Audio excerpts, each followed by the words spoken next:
Do you find yourself having to change your lesson plans because they do not go as planned in your head? Do you avoid assigning group work because those kids just cannot handle that? And finally, are you forever telling your kids what to do, but they just don't get it? Well, I'm here to tell you they are capable. They are just missing some essential skills that we assume they have. Okay, so we're going to learn the essential skills that are often lacking in high-risk environments and how to teach them. Keep watching.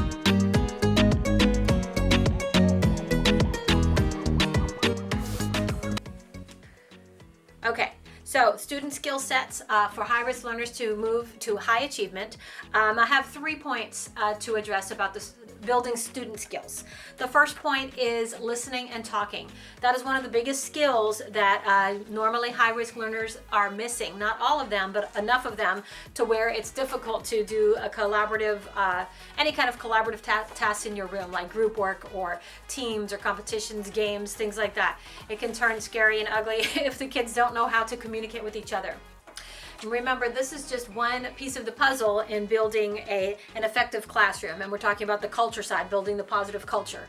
Okay, so listening and speaking is very important to building the relationships between the students. Okay, when I say listening, there are some things you could look up, such as accountable talk stems, like "I agree with you, however," or piggybacking on what Travis just said, you know, that you can put the stems around your walls. A lot of teachers do that. And they really need to be trained on how to sit and talk in a group, how to agree with someone first and then make your point, or how to disagree with someone. Well, I like what you said about this, but I feel blah, blah, blah. You know, it's almost like a respectful debate. And so you have to model that. You have to train them that from the very beginning. It helps to talk about things that they're not super passionate about. You know, you're not going to pick very controversial subjects to start out because they're not going to know how to talk about those things. Okay, so teach them how to listen, how to sit quietly and respect the speaker. Tracking the speaker. A lot of teachers use track the speaker. If I'm speaking, everybody's looking at me. If Jonathan is speaking, everyone's looking at him. We're tracking the speaker and we're listening. Okay, so they have to be taught specifically how to do those things. Specifically, the question stems, the stems to use when they're debating or having a discussion. Okay, so that's one point. The second point is they need to be taught teamwork and negotiation skills. It's very similar to the listening and speaking, but it's a little bit more specific as far as patience. You have to tell them you have to wait your turn to speak.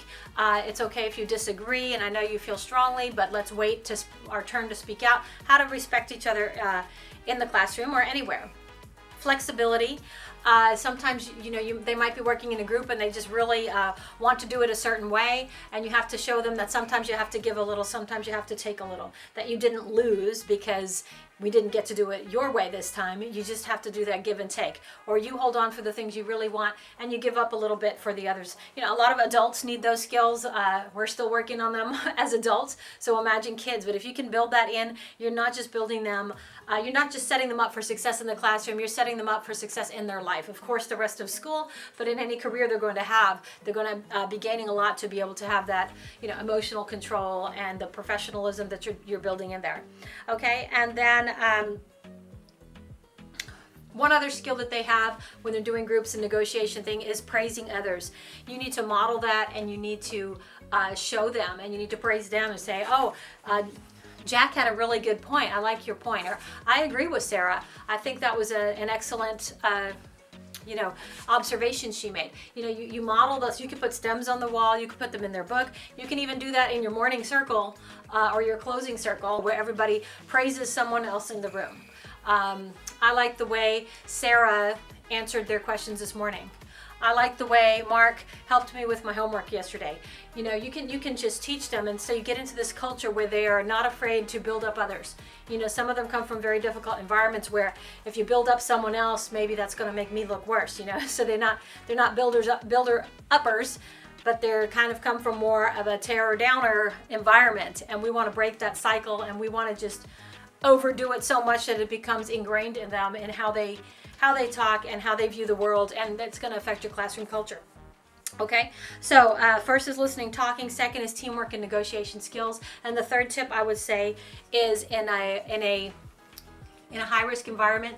You have to teach anything, any skill you want to teach, whether it's a social emotional skill or it's an actual content skill. You have to have very explicit instructions. I mean, step by step. That is how it's a little different. You know, they'll infer, make inferences, but high-risk learners need to be told point by point. So sometimes that is the problem. Sometimes that's why the kids are sitting in your room not doing anything. Like, I just told you what to do, why aren't you doing it? They really don't know what to do, or they got stuck on number 2 and now they don't know what to do when they're stuck. They don't know how to ask a question. They don't know how to skip it and move to the next one. They don't know how to ask their neighbor for some help, because that's cheating. They might think that's cheating, you know, if you didn't build that culture. So you really have to be explicit. You might have to have a list on your wall what to do when you're stuck. Right? Number 1, ask 2 friends. Number 2, skip it. Number 3, do what you think you're supposed to do. Because otherwise, you know, they might sit. That's a system you want to build in there. Okay? So step-by-step instructions and break it down. One of the clearest experiences I had with that is when I was teaching. I taught a lot of 5th grade, so I talk about 5th grade a lot. But I was teaching self-contained 5th grade, and the very first unit was long division.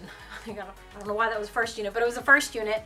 It was supposed to be some review, I think, from 4th grade, but we very quickly got into it, and there were kids in the room who couldn't count to 100, much less be able to do the multiplication involved in long division and all of those things. So the kids really struggled with it. And I ended up spending way more time on that than I was supposed to, than I was scheduled to. So some kids, of course, got it right away. But some kids really struggled, and some kids struggled for like many, many weeks.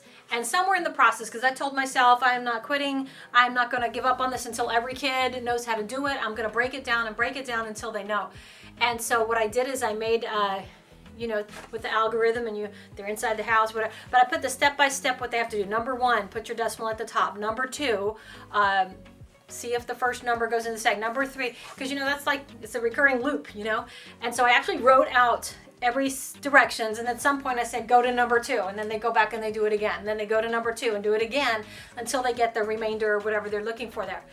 And it's kind of like, I didn't want to do it at first because it sounds very complicated. Like tying your shoe, it's kind of easy, but if you tried to write out all the directions, it looks very complicated.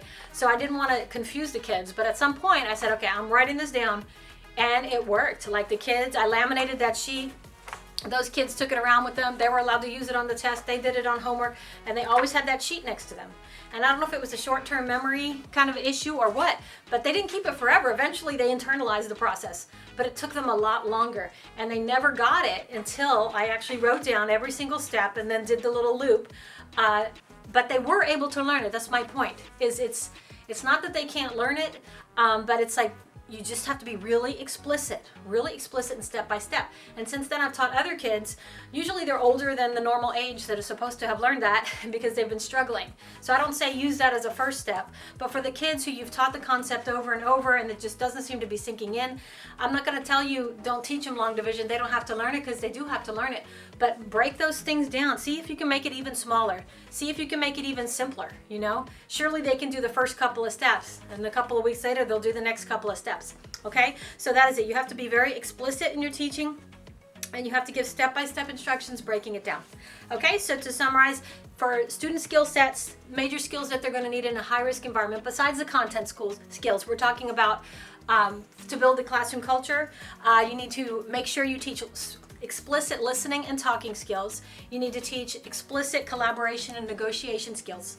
And you need to teach every skill you're going to teach in a very systematic, explicit, step-by-step manner. Okay, so hopefully those tips will help you in your classroom as you develop the different skills needed for high risk environments. And if this has helped you at all, please click the like button underneath and subscribe if you want to be notified for any more videos.